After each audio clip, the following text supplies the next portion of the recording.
Hello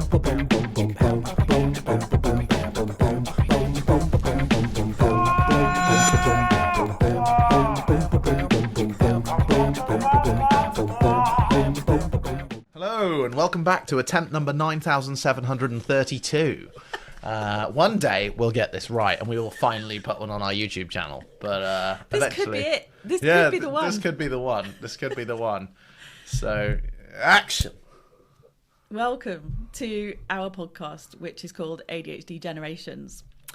It's called ADHD Generations because there are so far two of us, and we'll have guests as well later on. For sure. But Lewis is my son and I'm his mum, which is why we wanted to call it ADHD Generations, because we think it would be quite interesting to talk about some differences and similarities between what happened in my life and what happened in your life and what happens in the lives of our guests through this kind of generational lens, really. We don't think there are any other podcasts out there that have mother and son or between generations, people chatting. But it was Lewis's idea, really, to start this podcast. So I'm going to ask you the first question, Lewis, which is, why did you decide that a podcast for us will be a really good idea? So I've watched a few podcasts. Well, I say a few. I say there's three main ones that I watch. I watch the Always Sunny podcast, which is obviously Rob McElhenney, Charlie Day, and Jesus Christ, how have I forgotten his name? Dennis is his name. You're not going to know who he is. Oh, no. We'll come back to that. We'll come back to it. Oh, my God. I know him. Oh, my God. It's really going to bug me. This is premium ADHD podcast at its finest. I've forgotten the guy's name, and I'm not going to be able to move on until I found out. He's Dennis. Oh, he's called Dennis Reynolds, and in real life, he's called... Come on, Lou. Oh, okay. I'm going to have to leave that one. We'll circle back. But anyway, I've been watching them, Cold Ones, those people, Cold Ones, and I watched clips of Joe Rogan, but that's I don't support his views. That's the easiest way to say it. And Cold Ones is a bit of a mess around podcast, so I do enjoy those. I just thought that it would be a good way to reach out to people who would be able to relate to us. We've got I was diagnosed at 14, Mum was diagnosed at 53. So there's, nearly combined, there's a good lot of years where people are going to be able to relate to our stories and our upbringings, and, maybe just to help people not feel alone anymore. Because a lot of people with ADHD do feel alone, diagnosed or undiagnosed, feel like you're the black sheep of the group and all that sort of thing. We've all been there. I just thought it'd be a good idea. You're doing good, whoever you are. Yeah, thanks for that vote of confidence. Well done. And I think, that actually does speak to quite a lot of the work that we've both been doing over the last couple of years. When Lewis was diagnosed, I obviously started obsessively researching. And then when I got diagnosed, even more so. And I discovered ADHD coaching. And I think that when I started coaching people with ADHD, that's when I started realising how alone people feel. Mm. And they come to coaching with all sorts of issues relating to the condition, of which there are many, as you know, if you've got ADHD and you're watching this. Yeah. And we'll go into a lot of those traits later on throughout the podcast series. For sure. But being alone or feeling other or feeling not part of things or outside or as an outsider is a really strong one, isn't it? Yeah. Did you have experience of that when you were growing up, Lou? Yeah, I think so. I mean, a lot of my friends, I was always the jester of the group. I mean, I'm not that funny, like word-wise, but I would always like physical comedy, like jumping off stuff and doing backflips and just making people laugh by essentially injuring myself because I didn't know how to communicate. I mean, I felt like the black sheep in many of the groups that I'm in, but I feel like I'm at a stage in my life now where, I'm 24. I don't need a huge circle of friends who go to town every weekend and get battered. You know what I mean? I've got a bit of an old soul, but I just keep your circle small because a lot of people on Instagram and stuff like that, they're all like, oh, I'm in a big group of friends, we're having a party. Like, they're so unrealistic. They probably all shagged each other's boyfriends and stuff. It's really, really not a healthy platform, Instagram. I don't believe. I've deleted it myself. Oh, I've just reinstated it for this. Oh, okay. Yeah, I mean, I'm happy to use it as a business tool, but as a personal tool, browsing an Instagram feed is just depressing in this day and age, to be honest with you. I wanted to just go back to what you said about Oops, someone got distracted. impressing your impressing your friends by throwing yourself off stuff. And Yeah. I wanted to comment that we did spend an awful lot of time in A&E, didn't we? When you were Yeah. you were growing Yeah, up. yeah. Whether it be a sprained toe, arm, elbow, knee. Yeah, it got to the stage where the doctors in the end gave up and decided that I was classed as lanky, even though I'm 6 foot, which isn't particularly lanky. You know, I'm not exactly, you know. I think what they meant was you've got loose joints. Oh, I nearly made a very, very bad joke then, but I did not. Good. I'm glad to hear it. This is a family-friendly show. So, yeah, I relate to the way that you try to engage with your friend group, and it's interesting. I think I was more of a kind of verbal clown person, and I always really enjoyed it when I made people laugh. Same. So, but I didn't have that ability to be able to throw myself off stuff and jump off a wall onto a trampoline, as I remember you doing one particular time. Yeah, I landed on my head. It did not go well. I seem to remember you doing backflips and things like that. Yeah. And I remember when you joined the scootering fraternity. Oh my god, that was a long period of my life. It's about 5 years that I was doing scootering. I don't even know what you call it these days. I mean, I'm seeing kids these days back on the scooters, which makes me happy. You know, a lot of people who are watching this right now are going to be judging me like, oh, he's a scooter kid. Like, there's no judgments here. How dare you? I'm sure they're not thinking that. You're in the wrong podcast if you are. So, but yeah, no, I mean, judgments here. Scootering was good. I mean, because I'd learned to take a dive, as I used to call it, my entire life, like falling off the scooter really didn't hurt. I mean, I never wore a helmet, I never wore knee pads, and I never wore elbow pads. I do not condone doing that because you will hurt yourself. But yeah, I was a what's the word? Moron. But I was pretty good at scootering, so I wouldn't call it that. I would say that you were adventurous. And also looking for dopamine. Oh yeah, when I landed that new trick, it really, really hit good for me. Talking of dopamine, I mean, when you were a young person, let's talk about Alex Harvey and ceiling painting, shall we? Yeah, we can. Go for it. Yeah, too right. This is how podcasts work. So, obviously, one story my mum always told me, and my gran always told me about my mum, is that when she was younger, she was obsessed with the Alex Harvey band, and also mum was quite a artsy person as a young person. She still is artsy, but there are certain things that happened when she was a young person. But yeah, no. So to tell us a little bit about how your hyper focus on Alex Harvey went. Okay, so you're thinking of Alex Harvey from the sensational Alex Harvey Band, who died in 1982. I don't know if I mentioned that I was diagnosed when I was 53 and I'm now 55. So I don't know if we mentioned that before.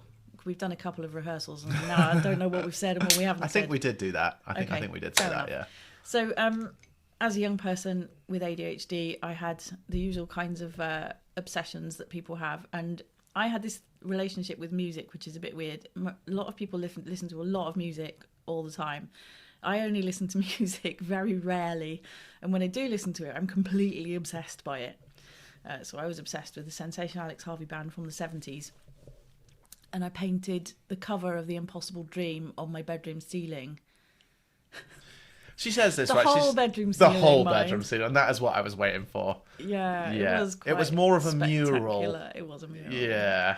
It was dope. It was dope. It was pretty cool, actually. Yeah, it was cool. And then I had painted flames going up the walls and various other things. But I was really lucky because my parents allowed me to do that stuff, so I was able to kind of let my artistic side out. Which was so kind. I was very lucky. Yeah, growing sure. up, actually. Yeah, me too. You have to say that, don't you? No, I don't. This is a podcast. I say what the flipping heck I want. Fair enough. Why were you asking me about the? Because you asked me about scootering. I was talking about obsessions. We're talking about obsessions. Okay, so and the reason we were talking about obsessions was because just to loop us back into that feeling alone, not feeling alone thing. Oh yeah. I mean, we started talking about why we're doing the podcast, which is to help people to know that they're not alone and to not feel alone. Are you okay? I have that ear thing with plastic on headphones and it started flaring up. I'm good though. Okay. Well, we can. Are you okay with just one ear? Yeah. Right. Fine. So, being alone, and then we were talking about the way that you made friends, which was around like throwing yourself off stuff, because you were also into WWE, which we could just go back to in a moment. Yeah. So you spent a lot of time wrestling. I did. With other humans and sometimes non-humans. Yeah, I had a cuddly toy called Buzz. Lightyear. Buzz Lightyear, and I had a reindeer. You did. They were bloody good wrestling partners. I never fought back. You could practice falling with really easily. For sure. I think if any wrestling company wants to pick me up, I can take a bump. I can take a good bump. This is very true. Yeah. Apart from all the times you had to go to A&E, of course. Yeah, okay. They were bad bumps. So those were the times when you were making friends and being part of a friend circle. My obsession with the Sensation Alex Harvey Band was not about being part of a group of people. Oh, no, scootering wasn't that for me, though. I thought it was. No, scootering was... I just watched videos on YouTube one day and I was like, God damn, I want to do that. And then I just started going to the skate park. And then I made friends while I was there. Oh, okay. Making friends who ride scooters was just kind of a... byproduct? Thank you. I had bi, but I forgot about the rest of the word.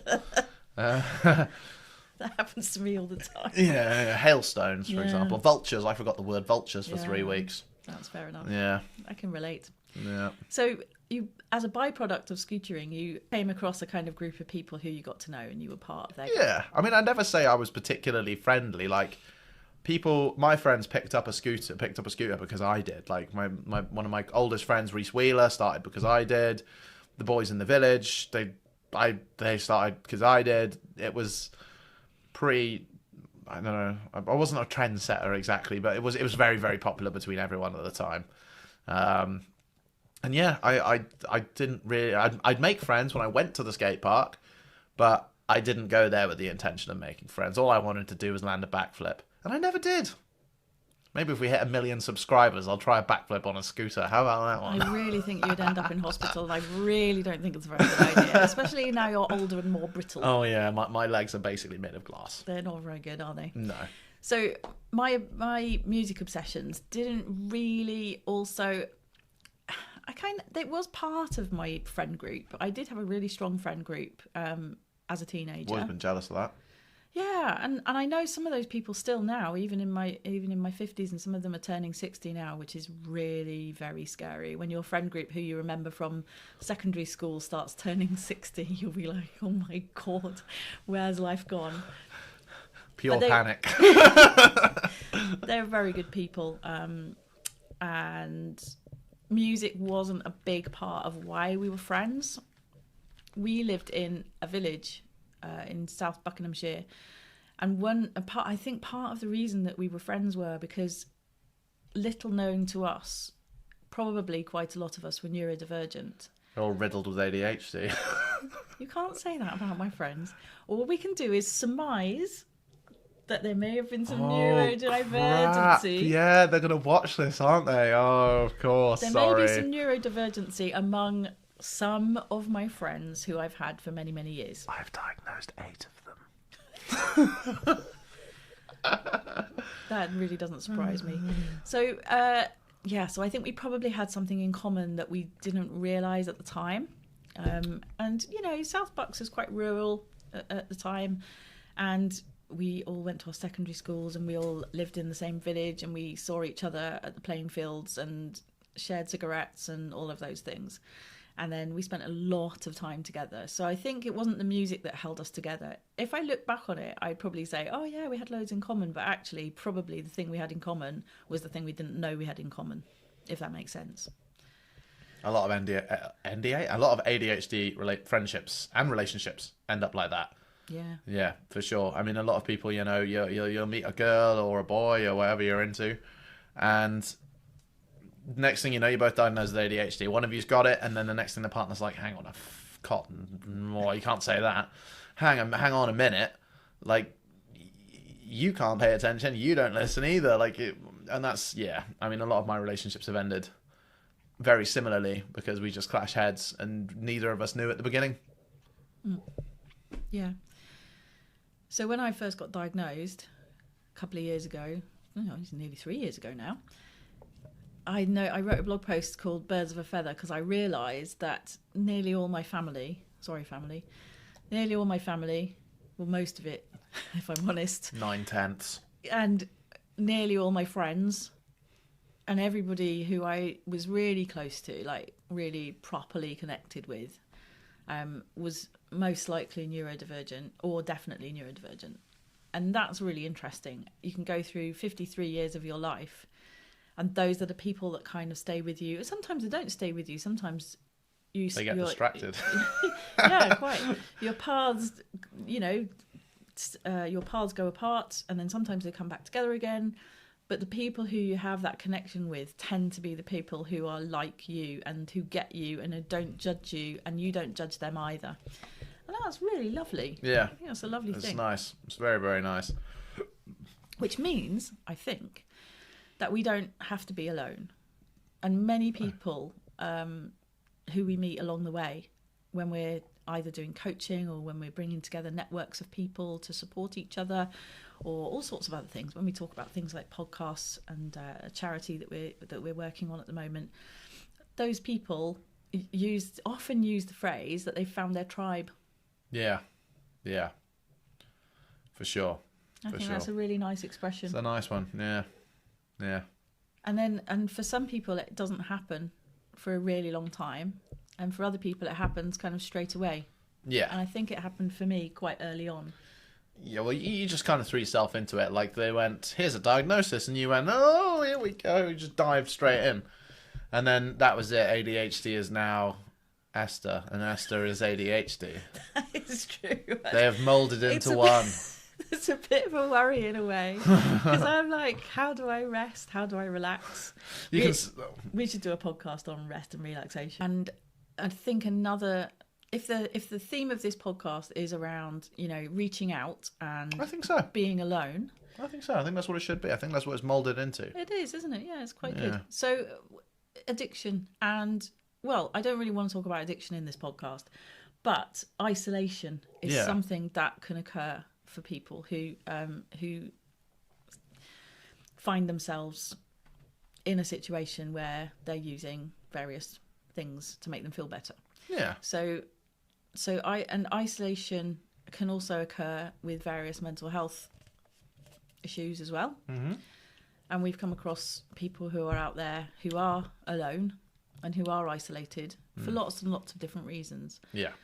So that was another reason that we wanted to do this podcast. And I think we'll probably do an episode 100%. around addiction. In fact, I have a very good friend who may well help us with that. We may well. Absolutely. He is a good guy. There's a couple then, because I was thinking of another one. They're a good guy and a good woman. Two.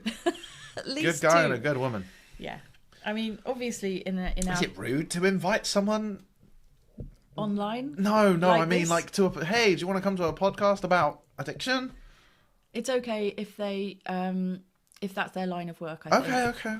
Yeah. I mean, the two of them, it's their line of work, isn't it? So, I think so, yeah. Well, I don't know. I feel awkward asking Well, Mr. J, but let's just ask let's them call and them. see what they say. Let's call them Mr. J and Mrs. J. They're not married, but we're not revealing any names until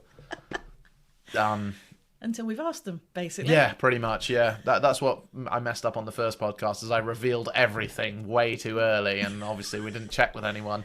So here we are, attempt number 9,653. He really did not keep his powder dry. What does that mean? Oh, it's a really old expression. It's like gunpowder when you put it into your musket and then you tamp it down, and then when you fire the gun and it doesn't go off, it's because your powder got damp.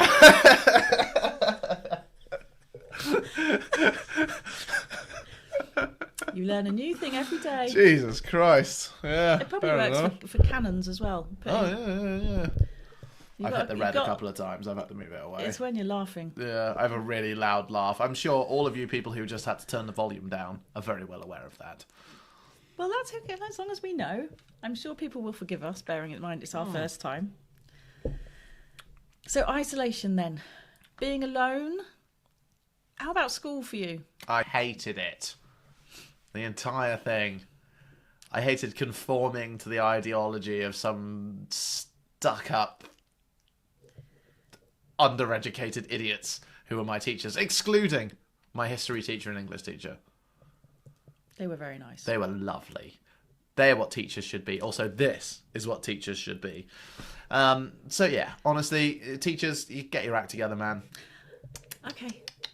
That's what I'm saying. I just want, get your act together, man. You definitely said this was not a judgy, not a judgmental Ooh, podcast. I'm not judging them. I'm just saying there's a bit more information that they could probably learn about ADHD now you're talking. Now you're or talking. people generally, or making people feel uncomfortable, or Let's stick with ADHD, shall we? Yes, we think we do an ADHD awareness workshop, and we know that people do not know that much about ADHD. There's some very common misconceptions out there, as if you have ADHD, as you well know. So raising awareness, another thing we could do with this podcast, I guess. yeah. Raising awareness of what is ADHD and how can you support people who have it. We've got some really good material on that. Definitely, definitely. Also, just to interject, this video is sponsored by Barrett Coaching and Training. Check them out. There'll be a link. There'll be a link There'll be a on, link in the description to our website. Yes. Yeah, check out the blog. Incredible reads. Thank you. It's okay. I've been writing blog posts since I got diagnosed. I've got about 40 on there now. Yeah.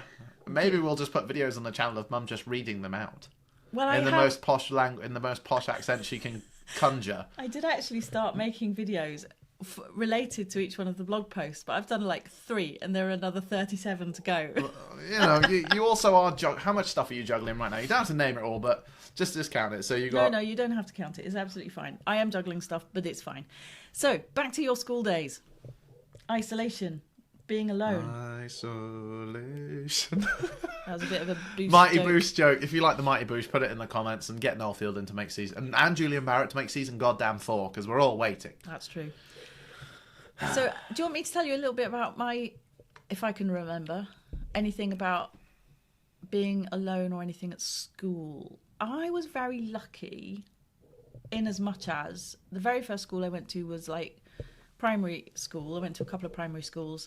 The first primary school I went to, I was really alone, really, really alone until I was 8. And then the second primary school I went to when we moved house, I had friends. It was really weird. And I don't know what happened, but I think at my previous primary school, maybe I didn't click with the right people who clicked with me. And then at my second primary school, I just clicked with some friends who then stayed with me for a really long time. So my secondary school, I went to a girls' school, and they still have the grammar system down in South Bucks. Well, still. Yeah. Really? Mm-hmm. Damn. I know. Tory stronghold. I thought we weren't doing like views on this. You're like fucking Tories. I just said it was a Tory stronghold. I didn't say anything else. Stronghold. Well, it is a stronghold. It's been Tory for like 1,000 years since Tories were invented. That doesn't surprise me. Anyway, girls' school. Girls. Yes. And I think the girls kind of divided up into the ones who were really, really up for it and really kind of tried really hard, and Oxbridge and all the rest of it. And the rest of us who kind of went there by accident, passed our 12 pluses by accident and kind of ended up in a grammar school for no apparent reason. And it was fine. And I did art, and, you know, I had good friends. But there was still, you know, a certain amount of bullying and a certain amount of people smoking cigarettes behind the bike sheds and all of that stuff that happened, even at a girls' school. And of course. But I wasn't alone. I was not alone. And looking back, I don't really know why. I just had these few kind of close friends. And I think smokers stick together. Yeah, that was probably it, actually. Yeah. You've hit the nail on the head there. We had something in common. And we were sort of the rebellious ones, I guess, maybe, which is a very small rebellion, smoking fags, but hey. And the dyed hair. Yeah, well, I suppose And the cut uniforms. We did cut our uniforms, yeah. Not in a bad way, just short underskirts and... this is in the 80s, bear in mind, so our clothes used to hang in rags because we went to a grammar school and there was like blazers and stuff, so we were like picked our sleeves until they were hanging in rags and took our skirts up so they were shorter than they probably should have been, regulation. And nobody wore regulation shoes, and we had regulation literally shoes and raincoats and all the stuff. We didn't have boaters, but it was a surprise that we didn't have boaters, if I'm honest. I know, it's a little problem I have with the modern school system, because it's still the same. Why? Okay, what do you mean boaters? No, just Uniforms. uniform regulations and Yeah. conformity and all that crap. It's rubbish. Absolute rubbish. Anyway, sorry.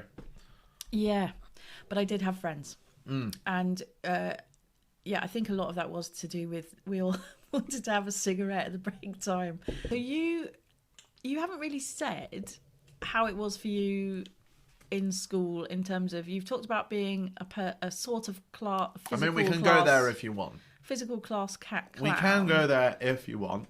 But you only have to say only something general about where did you have friends when you were going to school? This is how it went for me. So, I started school in a school in Carmarthenshire, and obviously undiagnosed ADHD, a 90-year-old headmaster, and a 70-odd-year-old current school teacher, who both of which hated me because I couldn't sit still, I couldn't colour within the lines. One time the headmaster scrumpled up a colouring that I did and threw it in the bin.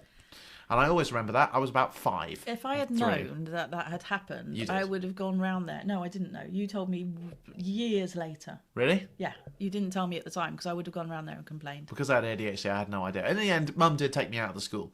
So that was my first move. And then I moved to Brobanu? No? Brobanu. Which is not the name of the school anymore, which is in Carmarthenshire as well. And I went to an infant school. I had an amazing teacher called Mr. All the way up until year 5, where I then moved to a different school in Neathport Talbot, which is a county again. And then I didn't do very well with friends there. Unfortunately, the only friends I had there were people that used me for the blessings that I've been given in this life. Specifically. He's not a good... I don't care. He's a horrible dude. He knows I hate him. Okay. And I don't think he would have the brain power to sit through an intellectual conversation like this. Intellectual, is that what you're calling it? Well, sometimes the words have more than 2 syllables, so he'd really struggle. He would. Okay, let's not be judgmental anymore. No, seriously, I don't like the guy. Right. He's horrible. But okay, anyway, so yeah, I sucked off friends in that school, and then I went to a different school in Carmarthenshire again. I actually had a decent group of friends in that school, and for some reason, I decided I wanted to move schools. So I moved to a new school, and then I lost the only friend I had in that school. And then I had no friends for about a year and a half. No, actually, coming on about 3 years, because I had a back injury that kept me out of school for a year and a half. And so after I had no friends, then I had a back injury, and I stayed out of school for a year and a half. Then when I came back, everyone started playing hell with the teachers. So I started playing hell with the teachers because I was so fed up of not having any friends for nearly 3 years. So I finally made friends with all the popular pricks, as I used to call them. I'm sure they're lovely people now, but you know how they are in school. That's just the way it goes. And then a bit of a chaotic scenario happened. And I then had to move back to a different secondary school in Carmarthen, where I only had one friend. And so I've been pretty alone the entire time, other than a brief 8-month period in year 7. So maybe that's why I hated school. I think it was one of the reasons. Yeah, that and having to sit still. I think there's a lot going on there, and you were isolated for quite a whole bunch of reasons. One of the reasons being that you did go to a fair number of schools. At no point did you get expelled. No, I never got expelled. I got put on early study leave in the last school, but that was because I was so fed up. And I had 10 GCSEs out of it. I had early study leave, which is technically removed forcibly from the school premises, but I still got 10 GCSEs and I still got to do my exam, so I was never expelled. Yeah, I was really proud that you never got expelled from anywhere. Yeah, excluded. Yeah. What we tried to do was to get you into situations where you would at least be able to function to the best of your ability until you turned 16. Yeah, my biggest regret ever is leaving Amma Valley, I think. Oh. Imagine the path. Like, you know, sliding doors. Yeah. What would it have been? What would it have been like? Do you think you would have been doing this right now? I may have already had a degree at this point. None of my friends smoke. None of my friends smoke weed. You know, I look back on it and I'm like, fuck, I had a good group of people around me, everyone fancied me, and I fucking quit for no reason. Well, all I can say is everybody's life has decisions in it that you might look back and say, how could things have been different? But maybe it was for the best. For somehow, it was for the best. Yeah, for sure. I mean, I wouldn't be here now and I wouldn't be doing a late degree. Hell, my degree could have been in history. What the hell am I going to do with that? My degree's in history. I thought it was in English. It's in history and English literature. And English literature, there you go. That's the important bit. Like, you know, mine would have just been just history. Okay. Like, who knows? I think the important thing is that you are where you are, and Yeah. you're in a really good place, and you've learned a lot. You've learned a lot over your life. yeah. Yeah. What would you say that you've learned about friends and being alone and not being alone? What would you say you've, up until this point? You're nearly 25, and you earlier on you mentioned that you're 24, but in about 4 weeks or something you're going to be 25. Yeah, it's 3 weeks. Okay. It's not even actually. It's 2 weeks and 5 days. You're right. But yeah. Was So I? what have you learned? Yeah, Well, I got maths. I did maths. you did maths. I did maths. Well done, lovely. Anyway, What have you learned? keep your circle small because everyone's a fake idiot. Unfortunately, this is my reasoning for that, and that is that I have been blessed my entire life with parents who. Oh, how the hell do I say this? Help me. How do I say it without sounding like a stuck-up twat? Parents who are very supportive. Yeah, and also financially supportive. That does not make me very relatable to many people, but Well, we never kicked you out. We always tried to support you as best we could. yeah, and I'm talking about my mother and stepfather here, of course. So, yeah. But yeah, you know, it's yeah. No, I mean, at the end of the day, I don't think, you know, there were times in my life where, like, when I lived in Carmarthen, like I said, for example, like, imagine where I'd be right now if I'd have stayed in Carmarthen, because the people I love Josh. He's one of my closest friends. But you know, I don't think if I'd have stuck with him that I'd probably be a drug dealer, if I'm honest. I love the guy, but. So, a small circle of friends is what you say. Yeah, I'd say yeah, because a lot of the people used me for my blessings. You know, people who didn't have the blessings that I had, that were jealous and stuff like that. And then the second they don't need you as a friend anymore, you get dropped. And I've just come to accept it. It's happened so many times. I could literally list about 5. I've listed 1 already, and that's probably enough for me. Good. But yeah. So, do you want to know what I've learned? Go for it. Of course I want to know what you... This is a 2-way podcast.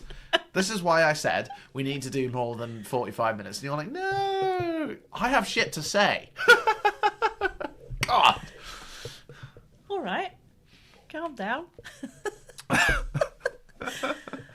So, what have I learned about being alone? Interestingly enough, and this is, again, why I'm feeling like I'm in therapy somewhat at the moment.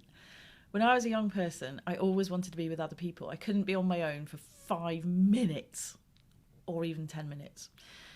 And I had my friends around me all the time. And I've always been a person who likes to have people around, live with other people, that kind of thing. And as I've got older, I've suddenly started to realise the benefits of spending time on my own sometimes. Too right. It's amazing.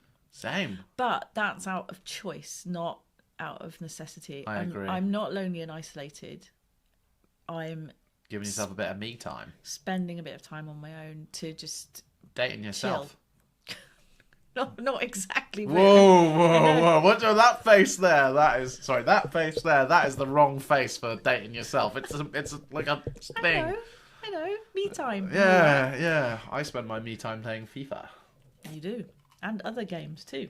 Oh, Starfield. Oh, beautiful. But I think that what I've learned there is having alone time, being on my own I drive a lot, so I'm on my own quite a lot when I'm driving or traveling sometimes for work and things. There's a lot of times when I'm on my own and I really enjoy it now. I really value that time, but I also value time that I spend with my friends and family as well. And that's because I have choices. That's the most important thing. If you haven't got any choice about who you spend your time with or whether you spend your time with anyone, that's an entirely different thing. If I could smack the table to agree right now like a medieval man, I would. Please don't smack the table. Obviously, I didn't. That's why I said what I said. Well done. I'm really glad you resisted temptation. I'm not that impulsive, he says. So what have you got to say about that then, Lou? If you're so passionate about what I've just said. Excuse the ADHD, but what did you just say? I said it's about having choices. Yeah. It's about choosing whether you want to be on your own or not. Absolutely. And having friends and family who you can rely on and want to spend time with. 100%. I mean, I was in a situation for the last 3 years, and that is as far deep as I'm going to go into it. I was in a situation for 3 years where I was never on my own. And I was made to feel responsible for leaving said person on their own, or me just wanting a bit of personal time. I was made to feel bad for it. I was made to feel guilty. And now, I really enjoy just sitting on my own, you know, light a candle, flick on Fallout 4, or Starfield, or FIFA, or any of the games that I play. I play a lot more than that, but we'd be here for about 4 hours.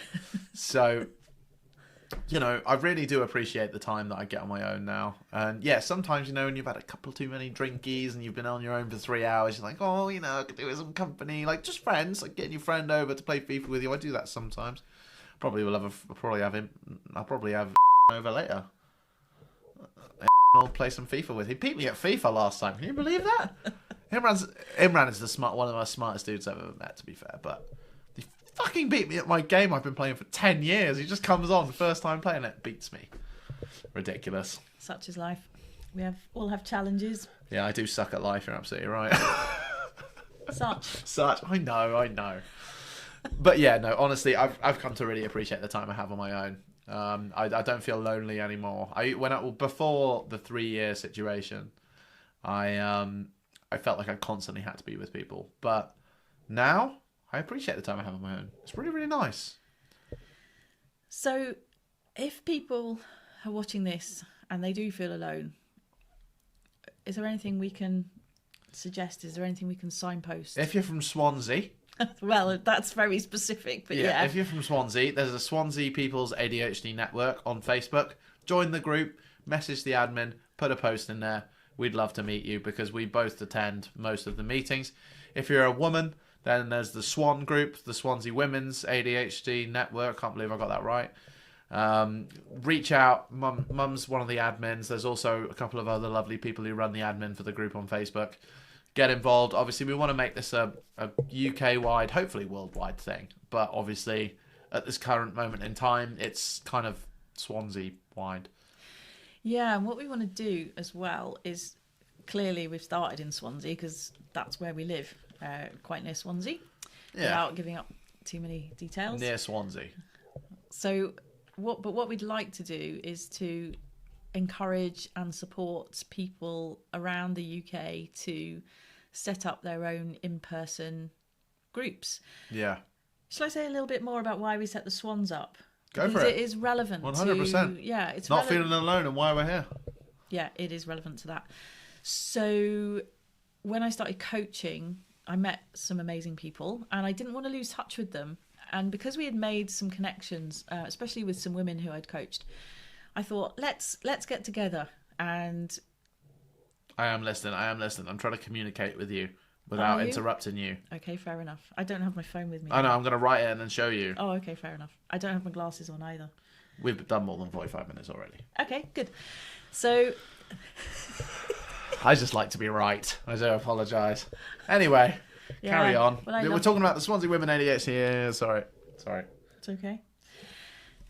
We got together as a group, a few of us. I think we had 9 people at the first meeting.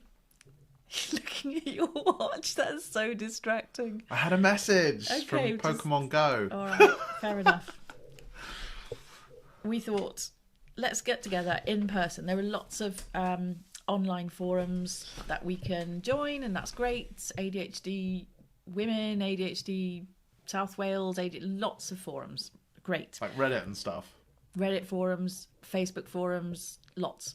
But what we didn't have was an in-person group, because what we felt was important and what was missing is the opportunity for people to get together in person and have just general conversations about what it's like to live with ADHD.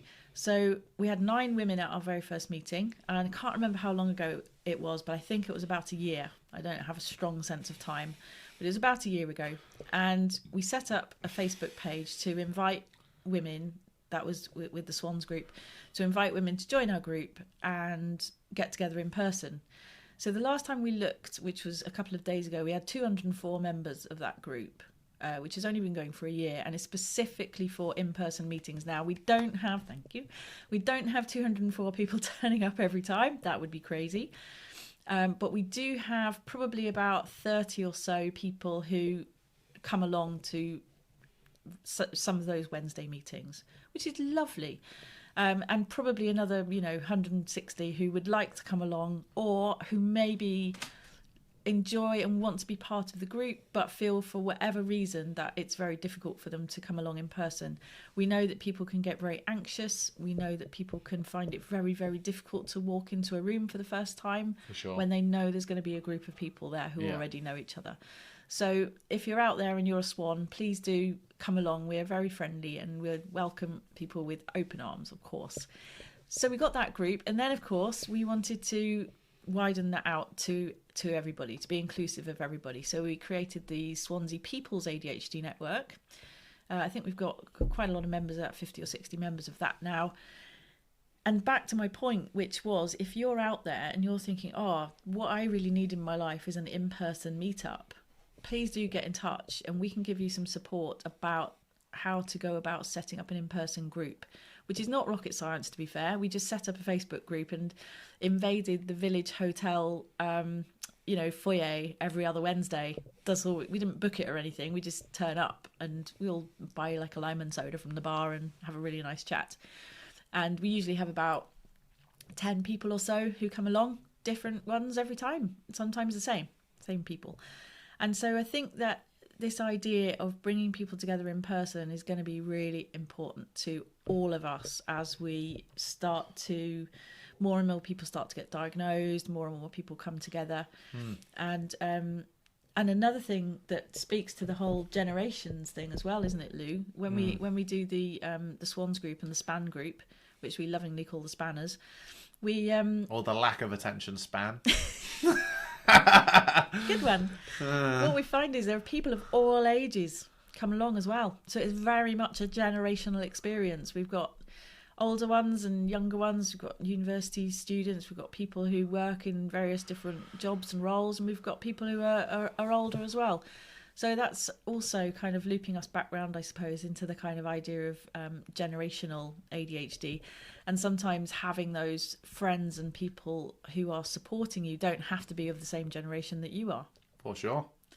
So if you are interested in starting a group, let me know, because what we want to end up with is a website where people can put in their postcode and they can find a group near them. But we need people to start those groups, obviously. Yeah, for sure. And also we thought we'd like to do something around outreach as well for people who can't get out or find it really difficult to get out, or who find it really difficult to walk into a room full of people. Yeah, and listen, right? So if you feel like you can't approach us, then please just message any of us. Any of us will reply to you. You know, if you don't feel like messaging me, then message Mum. If you don't feel like messaging any of us, message the groups. Because, do it anonymously. I'm pretty sure you can be an anonymous participant. Yeah, exactly. Do it anonymously. Message, say you're worried about me reaching out or meeting people or something like that. Then we will meet you outside the foyer and go in with you. And another thing we could do is meet you completely outside of the meeting on a completely different day. 100%. We've done that before. Yeah. So there are loads of things that we can do, and the whole idea of outreach as well, going off and meeting with people. I think Lewis is allergic to the headphones. I am allergic to the headphones. Don't worry, we'll sort it out after. It started last night though, so it can't be. Oh, okay. It's just uncomfortable. Okay. Well, with this podcast... I did change my bed in last night though, so... Oh, detergent? I don't know, Gran washed that bed in. I don't know. I'm sure our lovely viewers really want to know about... This is a podcast, it's Laundry. real, people are real, it's relatable. They'll be like, God damn it, my ears sting from my laundry detergent. Dude, these are my guys. Ow. I was trying to make a finger gun, but I just broke my own finger. Okay, so we've actually done, I think, what we set out to do in this podcast, which is to think about why we started it, very much kind of as a side issue and a kind of offshoot of the work we're doing around the coaching and the ADHD networks, bringing people together, and that whole idea of you're not alone. You're really not you're alone. Not. You're 100% not alone. You got us two. Surely you're not alone. You got two of us here. Well, that's a comfort. Listen, if you're between the ages of 14 and 53. 53? Yeah, you're 53, right? But we can go... No, I'm 55, and plus we can go a lot older than that. Well, either way, if you're between the ages of 0 and 99... No, I'm just kidding. 0 and 110. We're here for you. Just message us on YouTube. Reach out to us. You know, at the moment, we'll probably have about 10 subscribers in 6 months. So just reach out to us. Even if you're just a random person who stumbled across us, we're more than happy to help you. We'll chat with anyone, won't we? Yeah. Or even if you just want to come on the show. Yeah. We won't stand for, certain views. And we will dox you before you come on. But not seriously, just like because we don't want certain views being portrayed on this show. We are open, we are inclusive, and we love everyone in our community, no matter what. Unless they're right-wingers. But we don't stand for intolerance. Yeah, we don't stand for intolerance. We have an intolerance of intolerance. We do. This is very I think true. that should be our catchphrase. It's a bit of a tricky... ADHD generations, we have intolerance of intolerance. Well, it's not bad, I suppose. Well said. We Okay. do. That's what I put on my uni application. They were like, what sort of things do you not like? I was like, racists, homophobic people, xenophobic people. And then they were like, you should just write intolerance of intolerance. I was like, that's bloody brilliant. I will write that. Thank you.